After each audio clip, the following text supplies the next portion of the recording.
La voiture qui est derrière moi n'est pas un prototype, elle roule déjà dans certains pays, les amis, elle arrive bientôt en Suisse et sans doute en France très bientôt. Je veux bien sûr parler de cette Polestar 4. Alors c'est un vrai privilège que nous fait la marque aujourd'hui dans ce showroom à Lausanne, puisqu'on va pouvoir découvrir la voiture en avant-première, aussi bien à l'extérieur, regardez, avec cette absence de lunettes arrière qu'à l'intérieur, vous allez voir, c'est vraiment splendide. Les Allemands n'ont qu'à bien se tenir. Alors pourquoi je commence ma présentation à l'arrière de la voiture? Tout simplement parce que regardez, c'est totalement inédit, on n'a pas de lunettes, on n'a pas de vitres ici. Alors est-ce que c'est si grave que ça? En fait, pas tellement, puisque dans les SUV coupés, souvent, on voit pas grand-chose. D'autant que là, regardez, on a une belle caméra, elle est bien protégée, nous dit-on, des intempéries. Et puis, l'idée, c'était de gagner aussi de l'espace à la tête, hein. On le verra tout à l'heure si ça profite vraiment aux passagers arrière. Mais en tout cas, ça lui donne un look assez inédit sur la route. On a vraiment l'impression d'un ovni. Bon, l'arrière est vraiment très réussi ici. J'aime beaucoup, surtout dans cette couleur nacrée. Vous voyez qu'il y a beaucoup d'éléments de style, mais ils sont assez discrets. Un petit diffuseur noir en bas, bien sûr. Plein de capteurs. J'aime aussi beaucoup ici. Voilà, cette bande de LED, vraiment très réussie. Et puis regardez le petit bouton du coffre, ça c'est pratique, ça évite qu'il se salisse. Alors là on a une bonne capacité, on est autour de 520 litres. Alors évidemment c'est un SUV coupé donc ça tombe assez bas, mais regardez là on a un plancher plat qu'on peut venir faire descendre comme ça. On peut aussi accéder à un sous-coffre, on a un beau bac pour mettre par exemple ses câbles, ses chargeurs, mais on a aussi un frunk. N'oublions pas qu'on est chez Polestar. On peut bien sûr tout faire basculer ici, les sièges. Vous voyez même ici là on peut retirer la petite trappe, c'est pas très facile. Voilà, comme ça, puis on peut venir faire basculer les sièges pour avoir à peu près 1500 litres. Dernier point qui est très important sur cette voiture, c'est qu'on peut tracter entre 1500 et 2000 kg, donc ça c'est assez rare aussi sur le segment.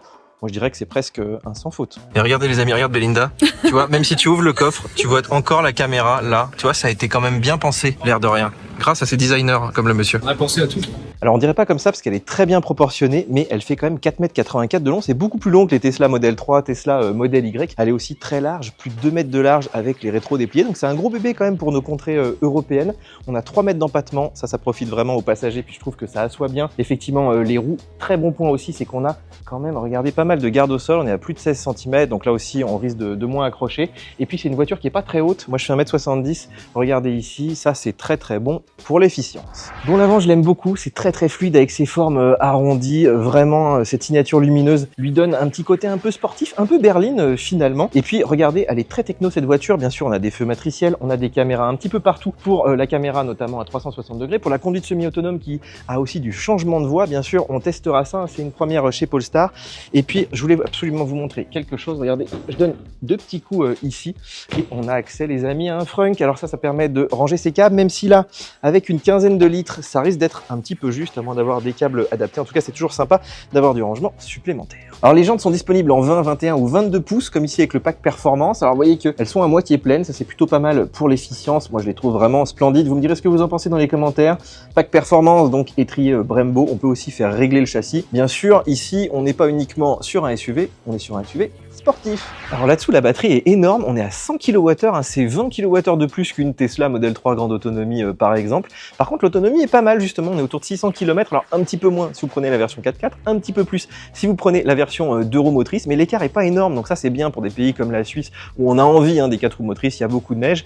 Par contre, c'est vrai que vu la capacité de la batterie, j'aurais espéré avoir plutôt 650, presque 700 km WLTP, hein, comme chez Mercedes, chez les constructeurs qui ont des grosses capacités comme ça.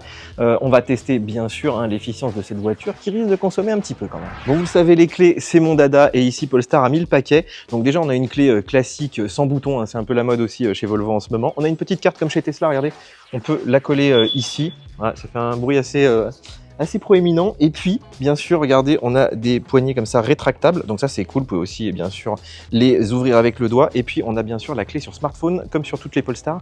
Franchement, c'est presque un sans faute ici. Alors, niveau motorisation, ici, on a 2 versions. Soit une propulsion de 272 chevaux, soit une version 4 roues motrices de 544 chevaux.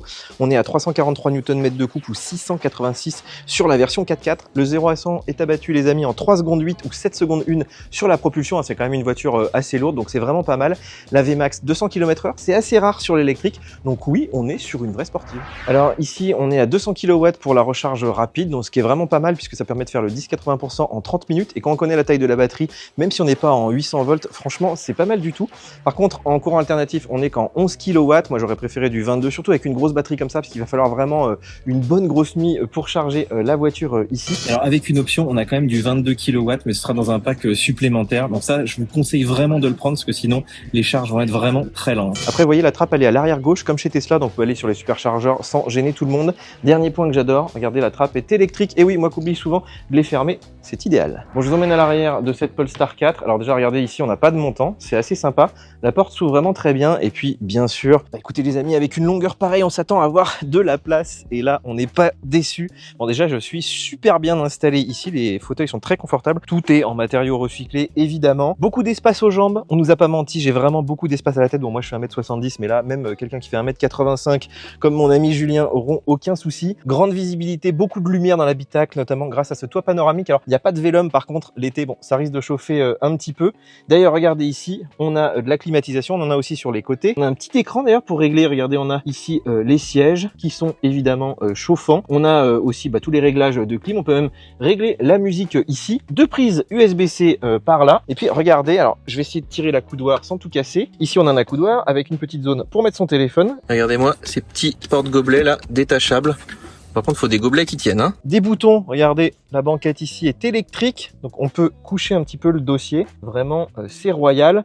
Seul bémol, je dirais, de cette voiture qui est quand même assez large, on se dit tiens, on aurait pu avoir une place centrale. Alors oui, on n'a pas de tunnel, oui, ici la console est pas trop proéminente, mais c'est vrai que le dos là, c'est quand même assez dur. Mais bon, voilà, pour du dépannage pour des enfants, ça peut aller tout à fait. Donc vraiment un bel espace à l'arrière. Allez, on s'installe dans le poste de conduite, regardez le bruit de cette voiture, vraiment... Cet intérieur, les amis, est absolument splendide. Regardez ces petits boutons ici, c'est extrêmement bien fini. On a un vrai bouton pour ouvrir la porte. Et j'insiste, c'est pas parce que ce sont des matériaux recyclés que voilà, ça présente vraiment très très bien. Les assemblages sont vraiment parfaits. On trouve l'esprit Polestar avec le petit logo ici, le côté quand même assez épuré de cette console centrale. Bien sûr, très moderne avec ses écrans. On va en parler juste après ici. Afficheur tête haute. Regardez, on a un deuxième écran. On a aussi de la place ici pour les sacs à main, bien sûr. Regardez le rétro numérique qui a l'air plutôt de bien fonctionner. Bon, ça évidemment on le testera à l'usage. Bon, on n'a pas de Vélum, on n'a pas non plus de toit ouvrant ici, mais franchement moi j'adore, je suis très fan.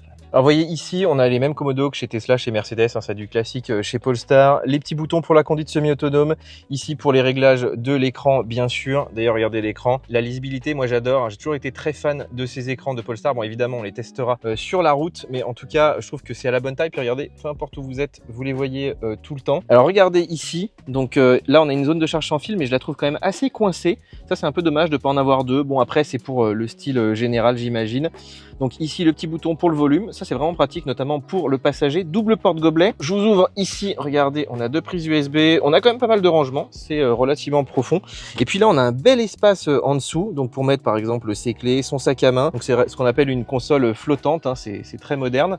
Moi j'aime beaucoup. Alors le rétro intérieur, on le critique souvent, mais regardez ici, moi je trouve que ça fonctionne bien, on a un bon angle de vision. Bon les filles seront un peu déçues parce qu'on peut pas se maquiller évidemment, mais par contre à l'arrière là ça a l'air d'être clair. Puis regardez, on a une grosse différence de luminosité, il affiche quand même les détails des deux côtés, donc c'est plutôt pas mal. Alors vous savez que j'aime bien parler des écrans, malheureusement ici on n'a pas de connexion internet et puis voilà, ça scintille un petit peu, donc je vous montre en gros un petit peu le fonctionnement. Donc à droite on a des raccourcis ici, là on a la partie cartographie qui reste tout le temps affichée, puis regardez on peut vraiment la mettre en plein écran si on en a besoin. On a la climatisation qui reste tout le temps en place en bas, donc ça c'est vraiment bien. Et puis après c'est comme chez Tesla, en fait ici on a donc l'écran d'accueil, là on a toutes les applications, donc maintenant on a beaucoup de choses sur Android, on a YouTube, on a les podcasts, voilà bien sûr il y a CarPlay sans fil aussi dans cette voiture, les caméras, le Bluetooth, etc. On peut télécharger bien sûr plein d'applications. Là on a tous les réglages de la voiture, donc ici on a des petits raccourcis, mais on a beaucoup de réglages. Vous voyez ici, là c'est pour tout ce qui est conduite, là c'est tout ce qui est assistance, voilà, est-ce que vous voulez qu'il change de fil, qu'il adapte la vitesse en fonction des panneaux,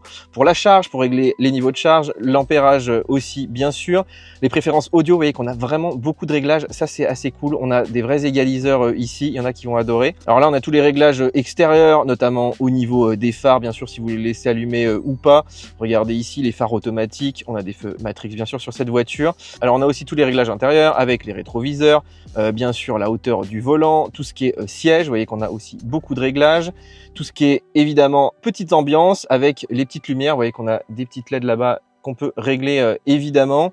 On a aussi bien sûr les écrans, voilà la boîte à gants, bon là on a juste un bouton pour l'ouvrir. tout ce qui est aussi recharge, bien sûr, sans fil, et puis tous les settings classiques, le Bluetooth, le network, les profils, le système. Bon, je vais pas vous faire évidemment tout le détail, on regardera ça ensemble. Je vous montre juste la caméra. Alors, on a une caméra 360, ça c'est vraiment très bien. En plus, regardez, on a pas mal d'options, donc bien sûr, on peut changer l'angle de vision. On a aussi une caméra 3D. On peut changer les angles ici aussi. Donc, c'est vraiment pas mal du tout, les amis. En tout cas, j'ai hâte de découvrir ce système en détail. C'est de l'Android automotive, mais qui a l'air bien tuné, comme d'habitude chez Polestar. Allez, on termine avec les tarifs. Je vous les mets ici pour la Suisse. Alors, bien sûr, on ne connaît pas encore les tarifs français, mais franchement, elle est très bien positionnée face aux allemandes. Vous avez vu les prestations, l'autonomie, les équipements, la finition intérieure. Oui, sa cible, c'est effectivement BMW Mercedes. Bien sûr, les amis, on prendra le volant de cette voiture. Donc, n'hésitez pas à liker, à vous abonner à la chaîne, à prendre un abonnement VIP puisqu'on est totalement indépendant des marques, rien n'est sponsorisé ici. Donc on se retrouve très bientôt au volant de cette Polestar 4. Ciao ciao.